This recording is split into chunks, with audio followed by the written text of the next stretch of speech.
제가 봉독해 드리겠습니다. 그때에 내 민족을 호위하는 큰 군주 미가엘이 일어날 것이요 또 환난이 있으리니 이는 개국 이래로 그때까지 없던 환난일 것이며 그때 내 백성 중 책에 기록된 모든 자가 구원을 받을 것이라.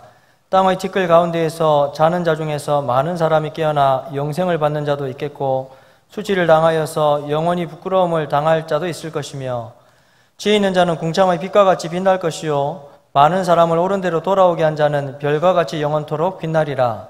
다니엘아, 마지막 때까지 이 말을 간수하고 이 글을 봉함하라. 많은 사람이 빨리 왕래하며 지식이 더하리라. 나 다니엘이 본즉 다른 두 사람이 있어 하나는 각 이쪽 언덕에 섰고 하나는 강 저쪽 언덕에 섰더니 그 중에 하나가 세마포 옷을 입은 자 곧 강물 이쪽에 있는 자에게 이르되 이 놀라운 일의 끝이 어느 때까지냐 하더라.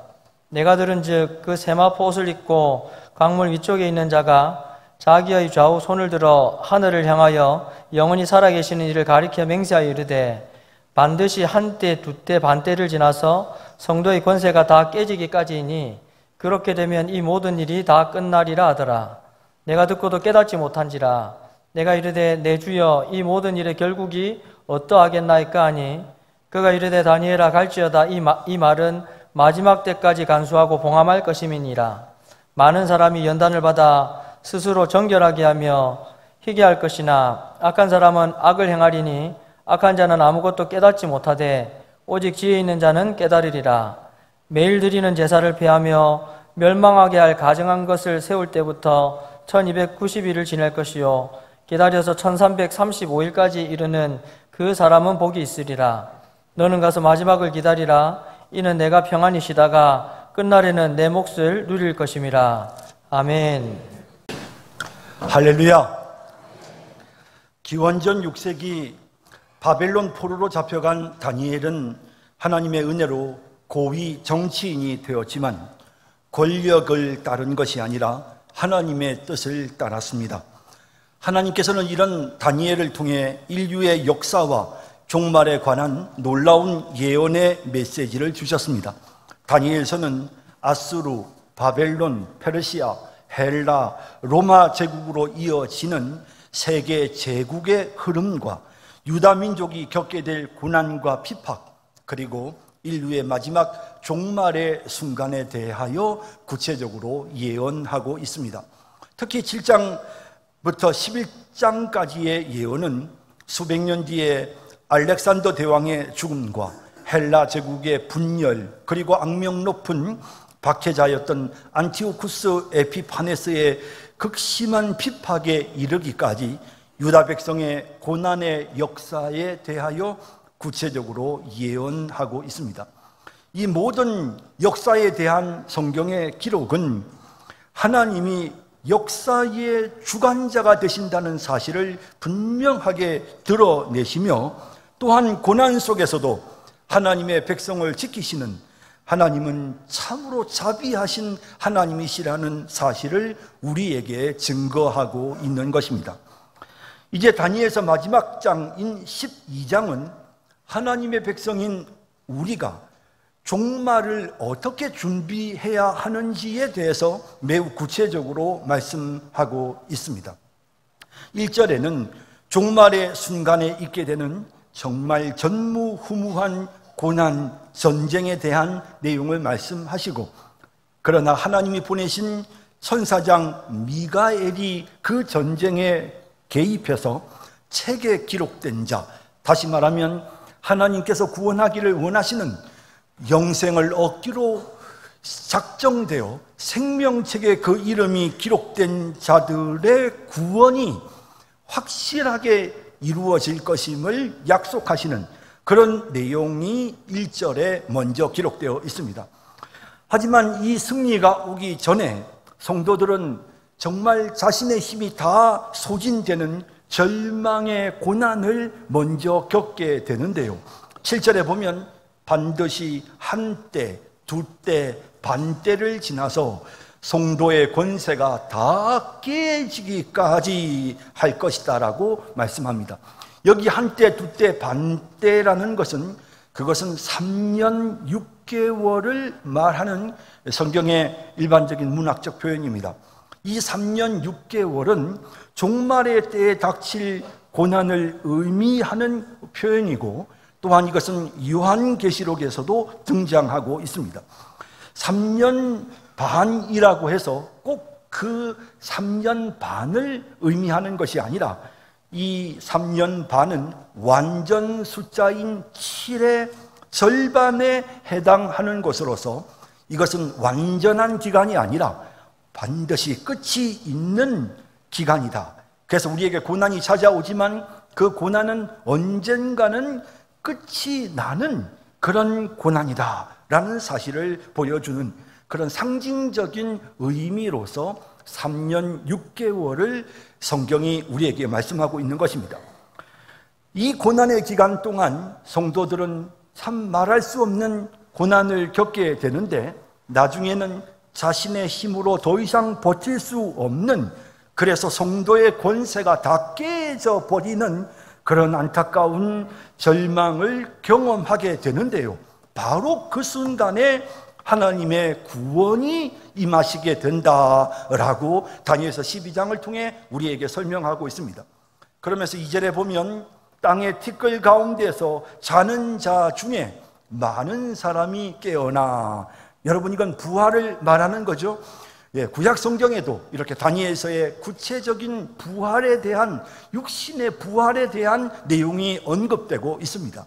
그리고 이렇게 부활한 자들이 영생을 받는 자도 있지만, 그러나 수치를 당하여 영원히 부끄러움을 당하는 지옥에 던져질 자도 있을 것이다 라고 하는 그런 말씀을 오늘 이 2절 말씀에서도 언급하고 있는 것입니다. 다시 말해 최후의 심판이 있을 것이다 라는 것입니다. 종말의 순간에 마지막 최후의 심판이 있을 것임을 말씀하고 있는 것입니다. 그러나 생명책에 기록된 자들은 반드시 부활할 것이고 반드시 영생을 얻게 될 것이다. 고난의 시간이 있기는 하지만 반드시 영원한 천국의 때가 올 것이다 라고 하는 이런 사실을 다니엘서 12장이 우리에게 명확하게 말씀하고 있는 것입니다. 그러면서 그렇다면 우리는 이 종말을 어떻게 준비해야 하는가라는 그런 실천적 도전의 메시지를 우리에게 이 본문이 던져주고 있는 것입니다. 예수님 역시도 종말의 징조로서 전쟁과 기근, 그리고 지진, 전염병이 있을 것이라고 말씀하셨고, 수시로 닥치는 이 지구의 재난 상황을 보면서 종말이 가까이 오고 있다는 사실을 우리 모두가 피부로 느끼고 있는 것입니다. 물론 하나님이 세상을 심판하시고 예수님이 재림하시는 그 우주적인 종말이 우리가 살아있는 동안에 우리에게 임하지 않을 수도 있지만, 그러나 이 종말이라고 하는 것은 결국 우리 중 한 사람도 예외 없이 모두가 다 겪어야 되는, 다시 말하면 작은 종말, 죽음이라고 하는 이 작은 종말은 우리 모두에게 찾아오게 되는 것입니다. 그렇기 때문에 우주적인 종말, 예수님이 재림하시는 종말뿐만 아니라 우리 또한 개인적으로 언젠가는 죽음을 맞이하기 때문에, 그러므로 우리 개인에게 있어서 찾아오게 되는 그 마지막 종말을 우리는 늘 준비하면서 살아야 하는 것입니다. 그래서 오늘 본문이 중요한 것입니다. 이 본문이 우리에게 종말을 어떻게 준비해야 되는지를 말씀하고 있기 때문에 이 본문을 오늘 살펴보기를 원하는 것입니다. 만약 오늘이 내 인생의 마지막 하루라면 어떻겠습니까? 내 마음속에 어떤 후회가 생길까요? 또 내 마음속에 뭘 더 하고 싶은, 오늘 이 하루만이라도 내가 뭘 좀 하면 좋겠다, 더 하고 싶은 것이 무엇이겠습니까? 두려운 마음이 생길까요? 아니면 우리의 마음속에 소망이 넘칠까요?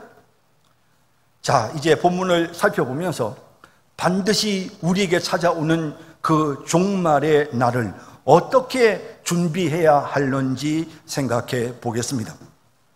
첫째는 고난의 과정을 통해 자신을 연단해야 합니다. 오늘 우리가 읽은 이 본문에는 반드시 종말 전에 고난이 있다는 사실을 언급합니다. 다니엘과 한 천사가 이 고난이 언제 끝나겠습니까? 라고 묻자 세마포 옷을 입은 권세 있는 천사가 7절 후반에 이렇게 대답합니다. 성도의 권세가 다 깨지기까지이니 고난이 얼마나 심한지 성도들이 거룩함을 지킬 수 없을 정도까지 힘든 고난의 순간이 올 것이다. 그렇게 되면 이 모든 일이 다 끝날 것이다. 그때가 되어야 비로소 종말이 찾아올 것이다 라고 말씀하는 것입니다. 성경은 종말 이전에 반드시 고난의 시간이 있음을 강조합니다. 그리고 이 고난의 과정 속에서 반드시 고난이 있기 때문에 이 고난의 과정 속에서 우리가 뭘 해야 되는지, 다시 말하자면 하나님은 왜 종말 전에 우리에게 고난을 주시는지 그 이유를 설명합니다. 본문 10절에 보면 많은 사람이 연단을 받아 스스로 정결하게 하며 희게 할 것이나 악한 사람은 악을 행하리니 악한 자는 아무것도 깨닫지 못하되 오직 지혜 있는 자는 깨달으리라 라고 말씀합니다. 이 고난의 가운데에 지혜 있는 자들은 깨닫습니다. 무엇을 깨닫는다는 것이요? 내가 이 고난의 과정 속에서 나를 연단해야 되는구나. 이 고난의 과정 속에서 내 안에 있는 모든 불순물들을 제거해야 되는구나. 하나님이 이 고난을 통해서 나를 지금 다듬어 가고 계시는구나. 이런 사실을 깨닫고 스스로 연단을 받는 것입니다. 마치 뜨거운 풀무불 속에 금속을 집어내서 순금과 순은을 정련해내듯이, 혹은 이제 이 채질을 해서 가라지를 가려내고 알곡만 모으듯이 힘들고 어려운 인생의 고난과 역경의 과정 속에서 내 안에 있는 불순물들을 찾아내고 그 불순물들을 제거하여 정말 온전한 성숙한 신앙의 인격자가 되기 위해 몸부림치고 노력하는 이런 과정을 위하여 고난이 우리에게 찾아온다는 사실을 본문이 우리에게 명확히 말씀하고 있는 것입니다. 물론 악한 사람들은 계속해서 고난이 찾아와도 악을 행합니다. 자기의 잘못을 뉘우칠지도 모르고 자기를 반성할 줄도 모르는 것입니다. 그러나 지혜로운 사람들은 고난의 과정 속에서 하나님께서 왜 이런 고난을 나에게 주시지? 내가 고쳐야 할 게 뭘까? 이 어려움을 겪으면서 내가 다듬어져야 되는 부분은 과연 뭘까? 하나님 지혜를 주세요. 저를 새롭게 만들어 주세요. 이 고난이 의미 없이 지나가지 않도록 내 삶이 변화되는 계기가 되게 해주세요. 이런 마음가짐을 가지고 고난 속에서 자기를 연단하게 된다는 것입니다. 그렇게 되면 당연히 이 고난은 우리를 성숙해 하는 그런 결과로 나아가게 될 것이죠. 야고보서 1장 2절에 보면 내 형제들아 너희가 여러 가지 시험을 당하거든 온전히 기쁘게 여기라. 이는 너희 믿음의 시련이 인내를 만들어내는 줄 너희가 알미라. 인내를 온전히 이루라. 이는 너희로 온전하고 구비하여 조금도 부족함이 없게 하려 함이라 라고 말씀하시는 것입니다. 온전한 자가 될 수 있도록 조금도 부족한 것이 없는 그런 성숙한 신앙의 인격자들이 되게 하기 위해서 하나님 우리에게 시험을 주시는 것입니다. 이런저런 힘든 시련과 고난이 우리에게 찾아오는 것입니다. 그래서 바울은 자기에게 있는 이 육체의 가시, 자기를 아프게 하는 그 육체의 가시를 인하여 하나님 앞에 감사드리는 그런 모습을 보여줍니다. 사실 이 가시를 좀 하나님 내게서 제거해 달라고 하나님 앞에 기도했는데, 기도하면 주님이 이렇게 대답하셨답니다. 고린도후서 12장 9절에 보면 나에게 이르시기를 내 은혜가 내게 족하도다. 됐다. 그냥 이 어려움을 당하라는 것입니다. 내가 충분히 너에게 은혜를 베풀고 있으니 이 가시는 네가 당하라는 것입니다. 이는 내 능력이 약한 데서 온전하여지는 것이다. 네가 약할 때, 네가 아플 때, 네가 힘들 때, 그때 나의 능력이 너에게 온전하게 나타날 수 있느니라. 이렇게 말씀하셨다는 겁니다. 그래서 도리어 크게 기뻐함으로 나의 여러 약한 것들에 대하여 자랑하리니 이는 그리스도의 능력이 내게 머물게 하려 함이라 라고 말하는 것입니다. 시련과 고난을 통해 그 아픈 가시가 나를 찌를 때마다 자기를 되돌아보고 하나님, 내가 부족한 부분이 무엇입니까? 하나님, 내가 달라져야 되는 부분은 무엇입니까? 자기를 연단할 뿐만 아니라 그런 힘든 고난과 아픔 속에서 하나님, 나는 아무것도 할 수 없습니다. 하나님의 은혜가 아니면 주님의 도우심이 없이는 나는 아무것도 할 수 없습니다. 주님 의지합니다. 내 지식도 필요 없고 내 능력도 필요 없습니다. 오직 주님이 나를 도와주셔야 됩니다 라는 그런 간절한 마음이 마음속에 생기면서, 그러면서 그 순간에 우리에게 능력이 임한다는 것입니다. 주님의 능력이 우리에게 역사하게 된다는 것입니다.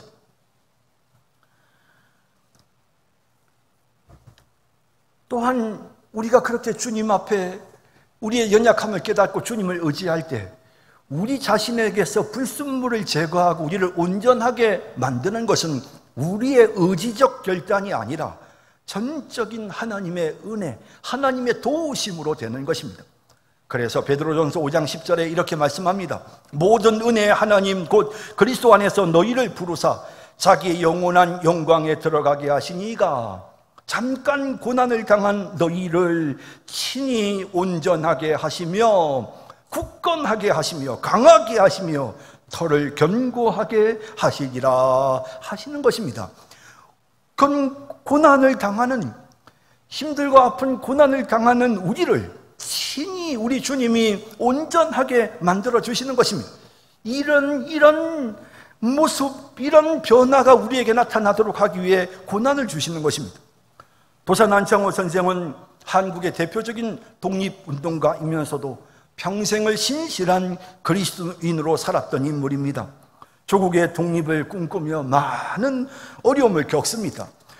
일본의 혹독한 탄압으로 감옥에만 6번 이상 투옥되고 고문을 당하며 생사의 고비를 넘겼습니다. 안창호는 수감 중에 극심한 고문과 굶주림, 절망 속에서 이렇게 외쳤습니다. 하나님, 왜 저에게 이런 고난을 허락하십니까? 내 힘으로는 더 이상 견딜 수가 없습니다 라고 기도하며 눈물로 자신의 연약함을 호소했다고 합니다. 그때 그가 붙든 성경 말씀이 바로 고린도후서 12장 9절에 바울이 고백했던 내용입니다. 내 능력이 약한 데서 온전하여 짐이라, 내가 약할 그때에 강함이라, 이 말씀을 붙들었다고 합니다. 나는 무너지지만 하나님은 결단코 무너지지 않으신다. 이 고난이 나를 더 온전하게 만든다. 이 믿음으로 고난을 딛고 조국의 독립을 위해 헌신했다고 합니다. 여러분, 우리도 고난 앞에서 그리스도를 붙잡아야 합니다. 그리고 우리도 연단의 은혜를 경험해야 합니다. 여러분, 우리 인생의 고난은 찾아옵니다.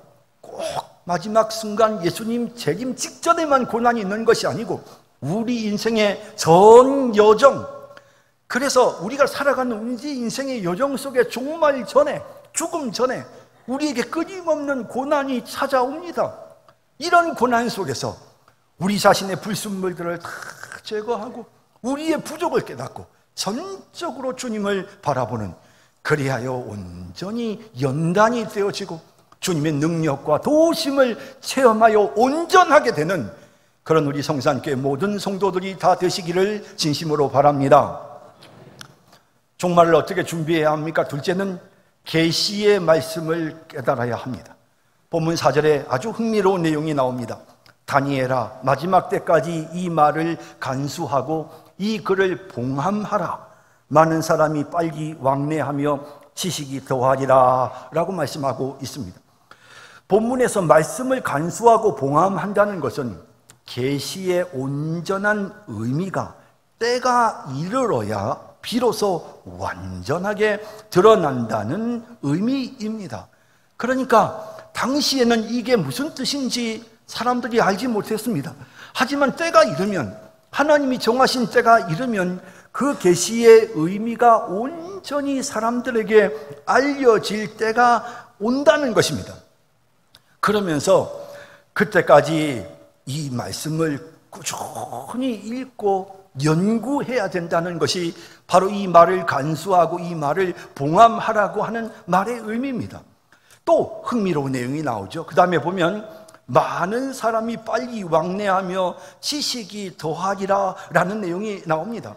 이 말씀은 문자적으로만 해석하면요, 교통이 발달해서 사람들이 정말 빠른 속도로 그냥 세계 곳곳을 날아다니는, 그래서 초고속 열차가 나타나고요, 새로운 교통수단들이 드론이 나타나고 온 세상 사람들이 빠르게 왕래하는 이런 일들이 일어나게 될 것이고, 그리고 또 지식이 더하여질 것이다. 사람들이 엄청난 정보와 지식들을 접하기 시작할 것이고, 인터넷을 통해, 그리고 또 많은 대중매체들을 통해 전 세계에서 일어나는 일들을 알게 될 것이고, 그뿐 아니라 정말 또 이 현대 AI와 같은 뭐 이런 것들이 막 발전이 되어지면서 엄청난 데이터, 엄청난 지식들이 사람들에게 쏟아져 들어오는 그런 시대가 올 것이다 라고 하는, 이렇게 문자적으로 본문을 보면 그런 의미로 이 본문을 해석할 수 있는 것입니다. 그래서 어떤 학자들은 이렇게 통신이 발달하고 교통이 발전하는 이 모든 것은 종말의 징조다, 이제 예수님의 재림이 임박했음을 보여주는 종말의 징조라고 이 본문을 해석하기도 합니다. 그런데 대부분의 성경학자들은 이 본문을 그런 의미로 보기보다는, 문자적으로 해석하기보다는 영적인 의미로 해석합니다. 빨리 왕래한다는 것은 하나님의 말씀을 사모하고 하나님의 말씀이 어떤 뜻인지를 알기를 원하는 간절한 마음을 가진 사람들의 모습을 보여준다는 것입니다. 그래서 성경을 찾아서 읽어보고 성경을 배우러 다니고, 그러면서 적극적으로 하나님의 말씀의 뜻을 알려고 분주한 그런 모습을 보여주는 것이고, 지식이 더한다라고 하는 것은 때가 이르면 사람들이 이 하나님의 말씀에 숨겨진 비밀들을 이해하기 시작하고 이 말씀이 어떤 의미인지를 분명하게 아는 영적인 지혜가, 영적인 지식이 증가되는 그런 일들이 일어나게 될 것이다. 그러니 이 하나님의 말씀을 끝까지 잘 봉함하고 이 말씀을 연구해라. 지금은 너희에게 이 말씀이 비밀로 숨겨져서 잘 깨닫지 못하지만 때가 되면 사람들이 이제 이 말씀을 적극적으로 연구하고 이 말씀을 통해서 많은 영적인 지식을 얻게 되는 시대가 올 것이다 라고 이렇게 말씀하신 것으로 그렇게 해석을 합니다. 자, 어쨌든 이것이 문자적으로 해석을 하건 영적인 의미로 해석하건 간에 분명한 것은 오늘 우리 시대가 지금 이 복을 누리고 있는 것만은 사실인 것 같습니다. 영적인 의미로 생각을 해봐도 사실 불과 몇십 년 전까지만 해도 개인적으로 성경을 가지는 것이 정말 힘들었습니다. 쉽지 않았습니다. 큰 마음 먹어야 성경 한 권을 장만할 수 있어요. 저는 어렸을 때 그랬던 기억이 있습니다. 여러분, 500년 전으로 올라가 볼까요? 마틴 루터가 성경을 말입니다, 대학 도서관에서 처음으로 봅니다. 그런데 그 당시, 지금으로부터 500년 전 마틴 루터가 성경을 처음 보았을 당시에 성경 한 권의 값이 현재 가치로 환산하면 5억입니다. 5억. 네, 엄청나죠? 책 한 권이 5억입니다. 그러니 성경책을 개인이 소장할 수 있겠습니까? 절대로 못하지요. 그건 불가능한 일이었습니다. 그런데 여러분, 이제 성경이, 우리가 개인적으로 성경을 소장할 뿐만 아니라 어떻습니까? 이제는 뭐 스마트폰에다가 성경 어플을 깔아서 그냥 스마트폰을 통해서 성경 전체를 볼 수 있습니다. 전에는 성경 말씀을 읽으면서 무슨 뜻인지 잘 모르면 그냥 조금 열의가 있습니다. 제가 젊었을 때는요, 영어 성경 갖다 놓고 같이 영어 성경 가지고 번역본을 보면서 아, 이게 이런 뜻이구나, 영어로 번역해 보니까 뜻을 좀 더 알 수 있구나, 이랬습니다. 조금 이제 또 관심을 가졌던 때에는 저는 성경 관주, 성경에 보면 기역, 니은, 지긋 이렇게 관주가 붙어 있습니다. 그럼 그 밑에 보면 관련된 성경 구절이 있습니다. 그럼 그걸 찾아서, 지금 관주 성경 잘 안 쓰지만 그때는 그걸 찾아가지고 성경의 다른 곳을 막 찾아보면서 아, 여기 이 본문을 보니까 이게 이런 뜻이구나, 그렇게 성경을 해석하고 이해했던 그런 시대가 있었고요. 진짜 할부를 들어가지고, 제가 젊었을 때 20대 할부를 들어가지고 정말 없는 살림에 주석을 한 질 구입을 하면, 그러면 이걸 그냥 너무 귀하게 생각하고 주석책을 가지고 그냥 열심히 탐독을 하는 겁니다. 책 한 권이 덜덜 막 다 떨어질 때까지 책을 보는 거죠. 이렇게 하면서 어렵게 자료를 구해서 성경을 연구할 수가 있었습니다. 근데 지금은 얼마나 시대가 좋아졌는지요. 여러분들이 그냥 유튜브 영상, 우리 성산교회 유튜브 영상 같은 들어가 보시면 간략한 설명과 함께 성경 읽기, 안녕하십니까, 성산교회 신성열 목사입니다, 오늘은 창세기 1장에 대해서 말씀드리겠습니다, 이러면서 막 그냥 유튜브에서 그냥 틀기만 하면 그냥 막 성경에 대한 설명들이 막 나오지 않습니까? 그리고 뭐 성경 어플 같은 것도 보면 해석에 대한 내용들도 얼마나 막 성경의 번역본들을 막 한꺼번에 얼마나 많이 볼 수 있는지 모릅니다. 여러분, 요즘은 AI가요 진짜 많이 발전했습니다. 최근에 작년 이후로 올해까지 막 AI가 얼마나 발전한지, 요즘은 그냥 무료 기능으로요 음성 버튼을 딱 누르고 AI한테 다니엘서 12장 4절이 무슨 뜻인지 잘 모르겠으니 설명 좀 해줘. 예, 말씀드리겠습니다 하면서 전 세계 인터넷에 있는 모든 자료들을 검색해서 다니엘서 12장 4절이 어떤 뜻인지를 얘가 말로 설명을 해줘요. 가만히 듣고만 있으면 돼요. 그러면 얼마나 성경을 잘 해석하는지요. 그래서 이런 여러 가지 도구들이 막 나오기 시작하면서 우리가 그동안에는 숨겨져 있었던 이 모든 말씀에 대한 비밀들이 지금 막 열려지기 시작하고, 그래서 우리가 조금만 관심을 가지면 이제 이 말씀이 우리에게 막 영적인 지식이 증가되어지는 이런 시대를 우리가 맞이하게 된 것입니다. 여러분, 어떻습니까? 여러분, 성경이 우리에게 많은 사람이 빨리 왕래하며 지식이 더할 것이다, 이건 예언입니다. 지금으로부터 다니엘서가 2600년 전에 쓰여졌는데, 2600년 전에 다니엘서가 쓰여질 때 앞으로 이런 시대가 올 것이다 라고 예언했습니다. 사람들이 하나님의 말씀에 대해 관심을 가지고 연구하고 말씀의 의미가 뭔지를 깨달아서 영적인 지식이 넘쳐나는 그런 은혜로운 시대가 올 것이다. 종말이 가까이 오면 고난만 있는 것이 아니라 하나님의 말씀을 깊이 깨닫고 이해하고 알 수 있는 영적인 지식이 증가되는 시대가 올 것이다 예언하셨습니다. 저는 오늘 이 예언이 우리 성산교회 성도들에게 성취되기를 간절히 소원합니다. 예수님이 구약의 예언을 성취하셨을 뿐만 아니라 우리도 이 구약의 예언을 성취할 수 있습니다. 우리 예수님이 우리 안에 계시면서 우리를 도와주십니다. 그러므로 우리가 이 성경에 기록된 예언대로 빨리 왕래하며 지식이 더하여지도록 성경 말씀을 연구하고 또 연구하고 말씀을 가까이 하고 배우고 힘써서, 그리하여 정말 우리가 하나님의 말씀을 더 풍성하게 누리는, 그래서 이 마지막 종말의 때를 준비하면서 우리의 영적인 지식이 증가되는 그런 은혜를 경험하기를 간절히 소망합니다. 세 번째는 많은 사람을 옳은 대로 인도해야 합니다. 여러분, 종말에 대한 내용이 계속 언급이 되는데요, 그러면서 막 1절에도 전쟁 이야기, 2절에 부활 이야기, 막 그리고 이제 또 뭐 이제 4절 5절에 종말의 때와 관련된 고난의 이야기, 뭘 준비해야 되는지 막 영적인 지식이 증가되고 이런 이야기를 하는 가운데 3절은요 하나님께서 얘들아 너희 종말의 때에 꼭 기억해야 될 것이 있다. 내가 마지막 때에 너희들을 심판할 때 내가 진짜 상 주는, 내가 정말 귀하게 보는 사람들이 있다. 너희는 이런 사람이 되어야 한다 라고 하면서, 그러면서 상을 주신다는 내용, 이 종말을 준비하면서 너희가 마지막 심판 때 상 받아야 되니까 내가 어떤 사람에게 상 주는지 내가 너희들에게 말할게 하며 3절에 이렇게 말씀합니다. 지혜 있는 자는 궁창의 빛과 같이 빛날 것이요 많은 사람을 옳은 대로 돌아오게 한 자는 별과 같이 영원히 빛나리라 라고 말씀하고 있습니다. 지혜 있는 자, 앞서 말씀드렸죠. 영적인 지혜, 하나님의 말씀을 가까이 하고 영적인 지혜를 얻고, 그러면서 많은 사람을 옳은 대로 돌아오게 하는 자, 다른 사람들을 권면해서 옳은 길로 오도록, 진리 가운데로 올 수 있도록, 예수님을 몰랐던 사람들에게 예수님을 믿도록 만들고, 그리고 시험에 빠졌던 사람들에게 용기를 북돋아서 다시 신앙을 회복할 수 있도록 도와주고, 잘못된 일을 하려고 할 때 그를 바로잡아서 올바른 사람이 되게끔 이끌어주는 것과 같은 이런 귀한 일을 한 사람은 궁창의 빛, 궁창은 하늘을 말합니다. 하늘의 빛은 무엇입니까? 그냥 하늘의 태양이라고 생각하시면 됩니다.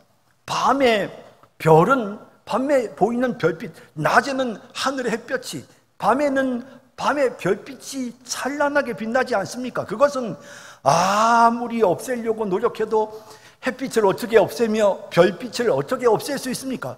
세월이 아무리 지나도 사라지지 않습니다. 그런 것과 마찬가지로 하나님이 이런 사람들은 기억하신다는 것입니다.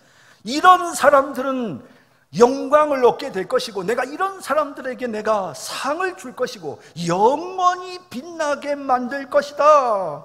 이렇게 하나님 말씀해 주십니다. 종말과 심판과 부활에 대한 메시지 한가운데 어떤 사람에게 내가 상 주는지 너희 꼭 명심해라. 지혜롭게 하나님이 주시는 지혜를 받아서 많은 사람을 옳은 대로 돌아오게 하는 자가 되라.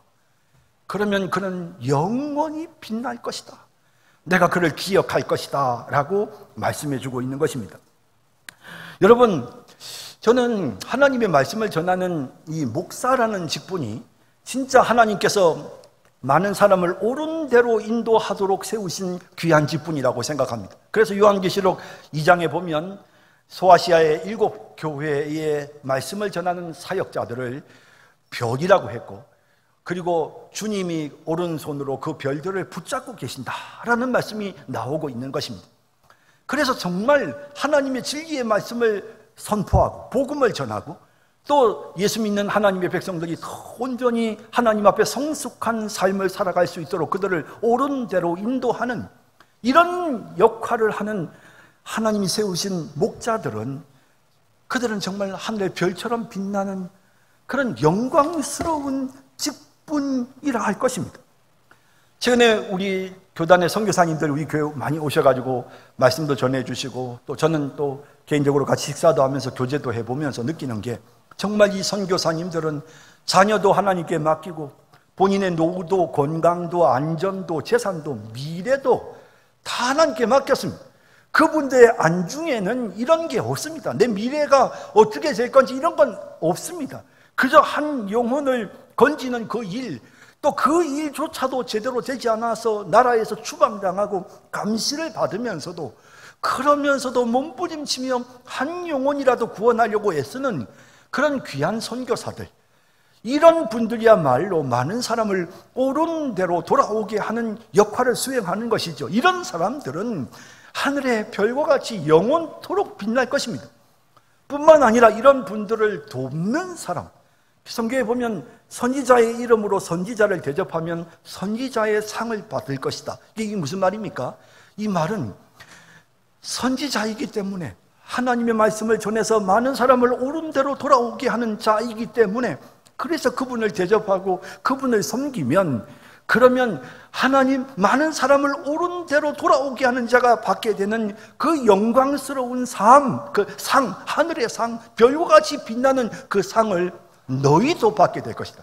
그들을 대접하면 너희도 그 상을 받게 될 것이라고 주님이 명확하게 말씀하고 있는 것입니다.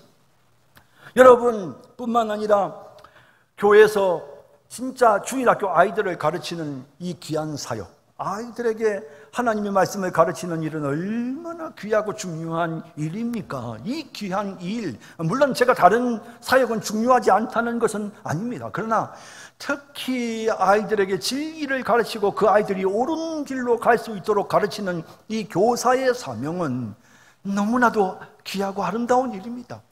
여름선교학교를 지금 하고 있고, 또 여름선교학교를 준비하고 수련을 준비하는 우리 교사 여러분, 진짜 여러분들이 애쓰고 수고하는 그 땀방울이요, 하늘의 별처럼 빛날 것입니다.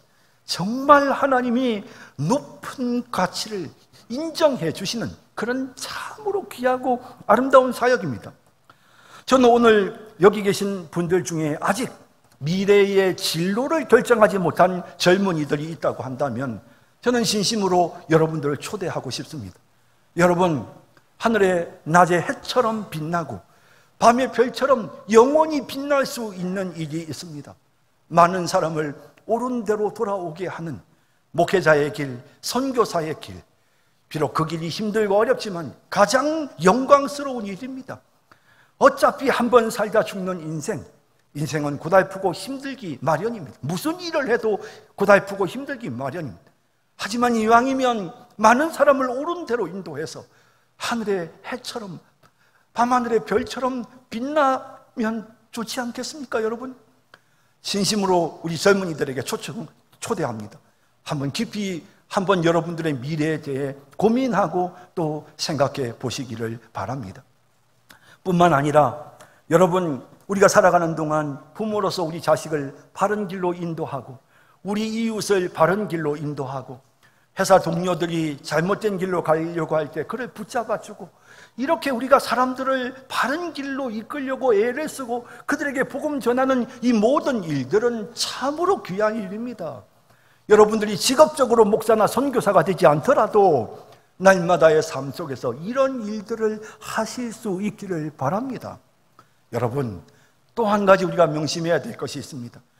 이처럼 많은 사람을 옳은 대로 인도하는 사람이 하나님 앞에 이렇게 상을 받는다는 말은, 많은 사람을 잘못된 곳으로 이끄는 사람에게는 하나님의 준엄한 심판이 있다는 사실도 명심해야 하는 것입니다. 성경은 지극히 작은 자 하나를 실족케 하면, 실족이란 게 뭡니까? 넘어지게 만든다는 것입니다. 죄짓게 만든다는 것입니다.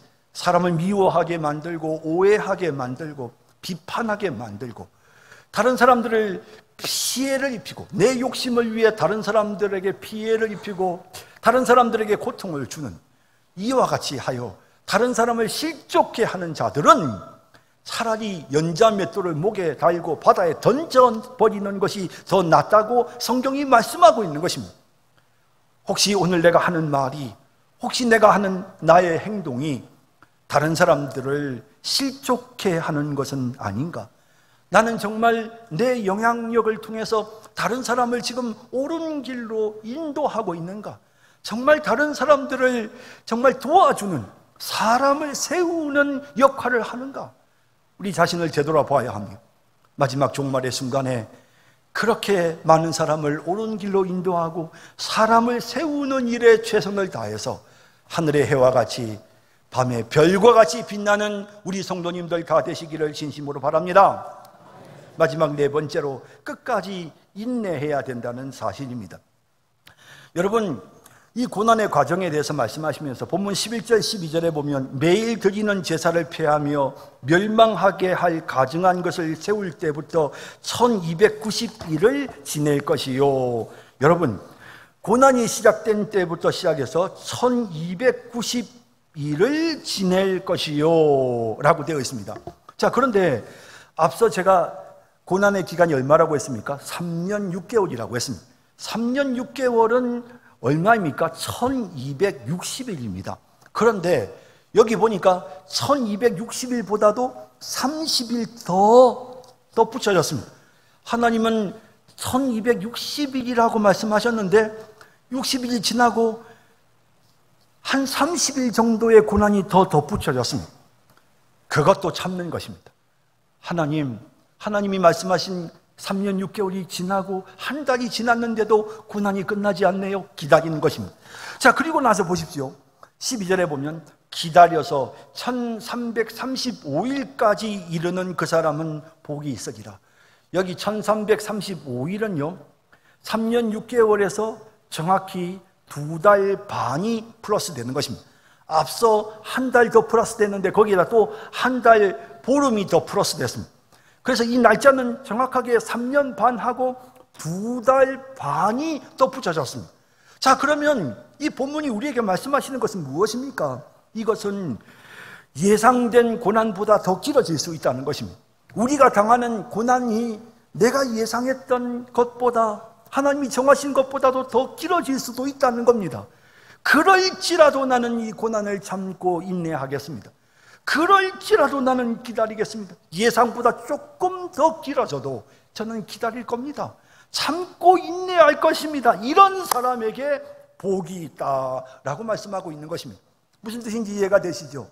고난의 과정이 내가 예상했던 것보다 조금 더 길어지더라도 저는 견딥니다. 저는 참아낼 것입니다. 끝까지 인내하며 우리 주님을 기다릴 것입니다. 주님 앞에서는 그날을 나는 기다립니다 하는 자들에게 복이 있으리로다 라고 말씀하는 것입니다.